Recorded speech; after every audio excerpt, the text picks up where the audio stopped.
Hey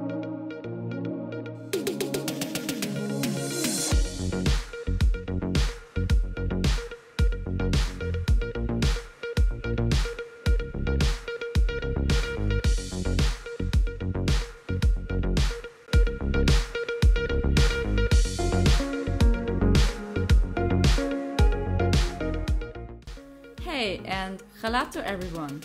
Ich darf euch dieses Mal begrüßen zu unseren, sagen wir mal, kleinen, chaotischen und auch etwas ungeplanten Roadtrip durch Frankreich. Gestartet sind wir in Salzburg mit dem Zug. Naja, so halb. Hier seht ihr mich, wie ich gerade aus dem falschen Zug winke, der in eine komplett andere Richtung geht. Tja, falscher Zug und ebenso Zug verpasst.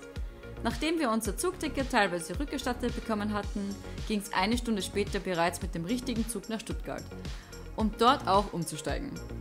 Aufgrund des verpassten Zugs mit nur einem Umstieg wurden dann mit dem neuen 3 daraus. Upsi. Der letzte Zwischenstopp war ebenso ungeplant in Luxemburg. Noch ein paar Macarons zur Stärkung und Vorbereitung auf Frankreich geholt und 2 Stunden später erreichten wir auch schon Paris. Paris, unser erstes Ziel. Ich denke, ich muss hier nicht viel sagen. Jeder weiß, wo Paris liegt, dass es die Hauptstadt Frankreichs ist und auch als Stadt der Liebe bekannt ist. Bla bla bla, das kennen wir alle schon. Deswegen liegt der Hauptfokus in diesem Video sicher nicht auf dem Eiffelturm, dem Louvre oder dem Arc de Triomphe. Auch wenn wir dennoch dort waren.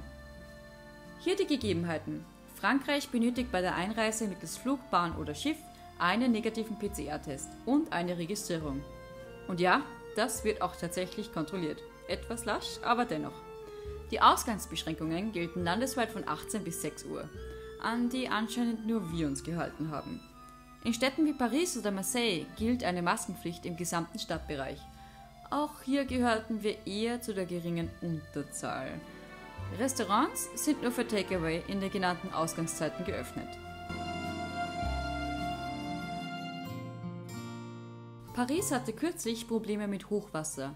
Die Seine hat einen Pegelstand von über 4,5 Metern erreicht und überflutete damit Teile der Stadt. Es gab Überschwemmungen wie seit Jahrzehnten nicht mehr. Wir kamen zeitmäßig etwas nach dem Ereignis an, dies war aber dennoch zu bemerken. Ebenso war es eisig kalt. Mit Temperaturen von -6 bis 1 Grad und natürlich viel Wind war der Aufenthalt ganz anders als warm. Sieht gut aus auf Videos, aber es war auf Dauer noch sehr anstrengend.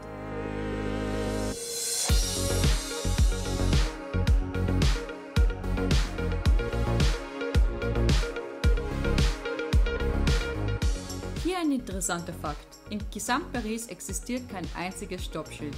Jahre zuvor sollte man ein einziges existiert haben. Dieses dürfte aber auf unerklärliche Weise abhanden gekommen sein.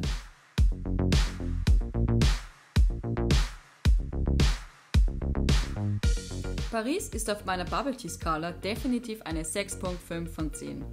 Genügend Anbieter und angenehme Preise. Man kann diese Stadt nicht besuchen, ohne einen kurzen Abstecher zum Eiffelturm zu machen. Wie es hier bereits auffällt, ist der Eiffelturm momentan in Restauration. Das liegt daran, da dieser einen neuen Anstrich bekommt und somit auch eine neue Farbe. Ja, wirklich, eine neue Farbe. In 3 Jahren sollen die Olympischen Sommerspiele in Paris stattfinden. Zu diesem Anlass möchte Paris den Eiffelturm wieder von braun zu seiner ursprünglich gelbbraunen Farbe verhelfen, die auch sein Erbauer Gustave Eiffel für ihn vorgesehen hatte. Die alte Farbe enthält allerdings so viel Blei, daher dauert das Abtragen länger und somit zieht sich der gesamte Prozess etwas in die Länge. Also, wenn ihr ihn wieder ohne Absperrung sehen wollt, müsst ihr leider bis 2022 warten. Die Taubenskala. Jeder, der schon einmal in Paris war, weiß, dass dies nicht die sauberste Stadt Europas ist. Dennoch, ich vergebe eine 6,2 von 10. Der Ursprungsgedanke des Paris-Besuchs war, dort zu sein am Tag der Liebe, dem Valentinstag. Kitschig, ich weiß. Aber es war einen Versuch wert, die Stadt an diesem Tag zu erleben. Wer jetzt etwas Besonderes erwartet, eigentlich ist alles beim Alten.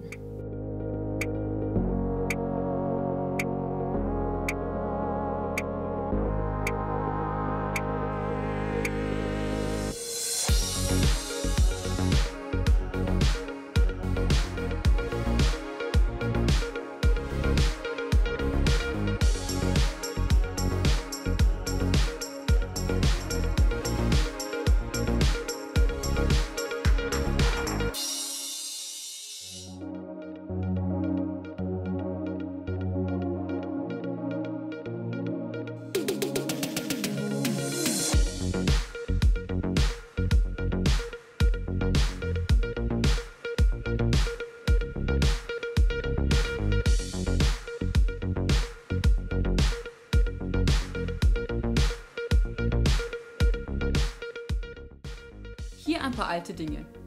Das ist das älteste Haus der Stadt. Es befindet sich in der Rue de Montmorency und wurde 1407 gebaut. Auch wenn der Name übersetzt neue Brücke bedeutet, ist die Pont Neuf die älteste Brücke von Paris. Eine der 37 Brücken über die Seine.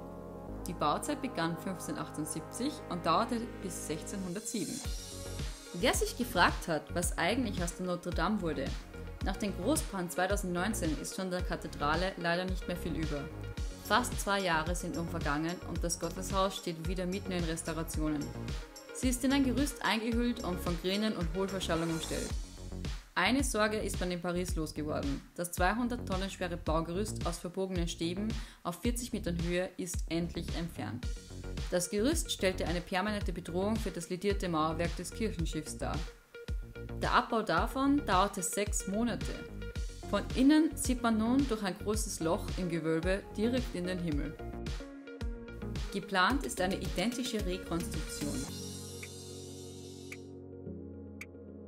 Paris ist 10-mal älter als so manche Länder. Das ist das älteste Café von Paris, welches seit 1686 durchgehend in Betrieb ist.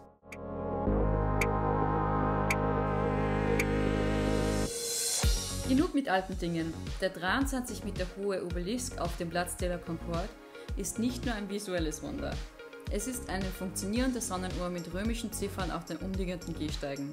Leider war das Wetter an diesem Tag so bewölkt, dass dies nicht so funktioniert hat. Dies war nach einigen Tagen auch unser letzter Stopp, bevor es dann zum Zug ging.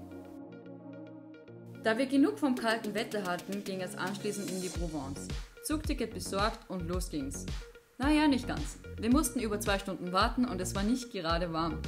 Dementsprechend habe ich in dieser Zeit besonders wertvolle Tipps zum Zeitvertreib in Eiseskälte entwickelt. Yoga wärmt nicht nur den Geist, sondern auch den Körper.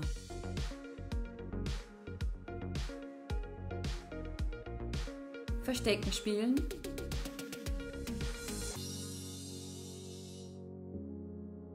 Rebellisch Dinge deplatzieren.